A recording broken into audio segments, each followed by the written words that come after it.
Hello, my friend. Welcome. Wanted to talk to you a little bit about relationships. And a big part of having relationships really work and be harmonious is to be able to have your ego in check. Now, most of our spiritual growth is about awareness, and therefore everyone has an ego, and it's being aware and recognizing when ego is operating and dominating in oneself. Now, one of the distinguishing factors of one's ego, which is always about separation, is that it's positional. Okay, so that it is always taking a position which is often oppositional. And so it is always prepared to sort of go into battle or argument or conflict because the ego is wanting to push us into being in a position. You're there and I'm here on ideas, on thoughts, on beliefs, or whatever. And as a result, we can enter into various dynamics in relationships that really are not healthy and drive people apart, whether it's a spouse or a child or a coworker or what have you.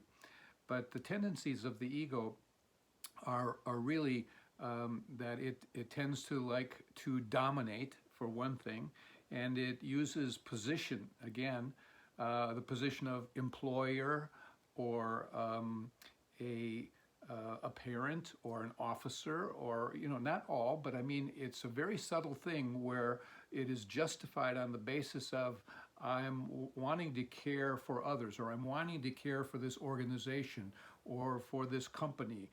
It can be an executive, a supervisor, whatever, and they tend to dominate over a person. Now that's the ego, and then also resisting domination is the ego. In other words, when we react to authority or however a person is coming on, when we react, it's our ego not wanting to be dominated, as opposed to just recognizing that that's a tendency of that person's personality. I'm going to let it go. I'm going to walk the other way, what have you. And in many instances, that's the best thing you can do to maintain harmony. Another tendency of position is having to be right.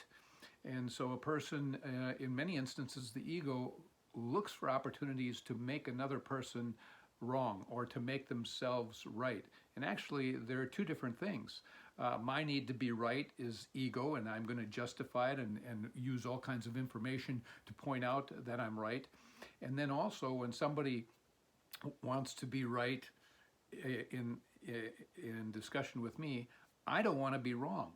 And so I do battle not to be wrong. And they're very similar, but they're subtly different. And so basically, anytime that we take position in a relationship with a spouse, with a child, with an employer, anyone really, when we get into judgment and being critical and labeling, they're a bad person, or we call them names or whatever, it's basically always the ego.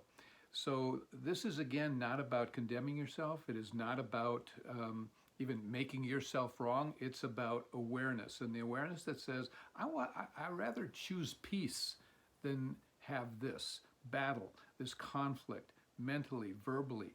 Also, a big key factor when we're into the position that is driven by ego, we don't listen. We don't listen well at all. Our mind is gathering evidence and data to be able to deliver our next blow of rightness.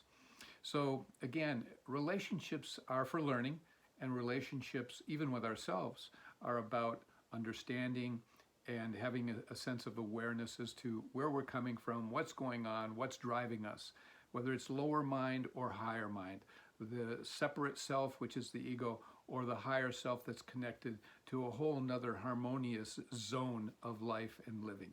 That's what I hope for you, because life is meant to be good. Blessings, my friend.